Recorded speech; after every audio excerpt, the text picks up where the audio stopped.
இங்க இந்துன்ற பொண்ணோட ஹஸ்பண்ட் எனக்கு ஆண் குழந்தை பிறக்கிற வரைக்கும் நீ குழந்தை பெத்து கொடுத்து தான் ஆகணும்னு சொல்லிட்டு கம்பல் பண்ணதால முதல்ல 2 குழந்தை பெண் குழந்தையா தான் பிறக்குது. அதுவும் சிசேரியன் தான் பண்ணிருப்பாங்க.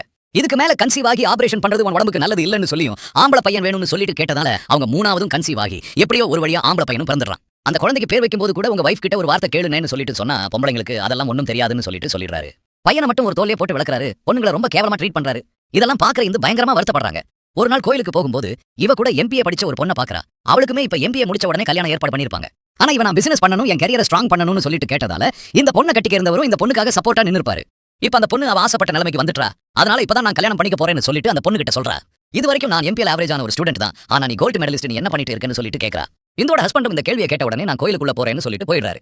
இவளும் அவ ஃப்ரெண்ட் கிட்ட பேசிட்டு இருக்கும்போதே இதுக்கு மேல என்னால வெயிட் பண்ண முடியாதுன்னு சொல்லிட்டு அவங்க ஹஸ்பண்ட் குழந்தையை கூட்டிட்டு அங்க இருந்து கிளம்பிட்டாரு.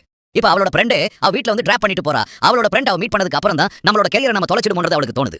இதுக்கப்புறம் எந்த ஒரு வேலையும் செய்யக்கூடாதுன்னு சொல்லிட்டு முடிவெடுக்கிறா. வீட்டு வேலை பாக்குறது, 3 குழந்தைகளை பாத்துக்கிறதுனே இந்த 8 வருஷமும் ஓடி போச்சுன்னு நினைக்கிற அந்த பொண்ணு வாழ்க்கை ஃபுல்லா வீட்டு வேலையை செஞ்சுட்டு இருந்தா எந்த ஒரு மரியாதையும் கிடைக்காதுன்னு தெரிஞ்சுக்கிறா. இதுக்கப்புறம் உங்களுக்கு ஏதாச்சும் வேணும்னா அவங்க அப்பா கிட்டே கேளுங்கன்னு சொல்லிட்டு சொல்லிடுறா. அவர் இப்ப கையெல்லாம் சுட்டுக்கிட்டு தோசை சுட்டு எப்படியோ பசங்களை ஒரு வழியா ஸ்கூலுக்கு அனுப்பிச்சுடுறாரு. இவளும் இவள மாதிரி யோசிக்கிற நிறைய பெண்களை குரூப்பா ஃபார்ம் பண்ணி அவ யோசிக்கிறது எல்லாத்துக்குமே ஒரு ஸ்பீச்சா கொடுத்து நம்ம மரியாதைக்காக நம்ம தான் போராடணும்னு சொல்லிட்டு சொல்றா. வீட்டுக்கு வந்ததும் அவங்க ஹஸ்பண்டும் சமைச்சு வைக்காம எங்க போனேன்னு சொல்லிட்டு கேக்குறாரு. லேடிஸ் கிளப்புக்கு போயிட்டு வரேன்னு சொல்லிட்டு சொல்றா. போய் உட்காந்து கதை பேசிட்டு வர வீட்ல இருக்கிற வேலையெல்லாம் யார் பாக்குறதுன்னு சொல்லிட்டு கேக்குறாரு.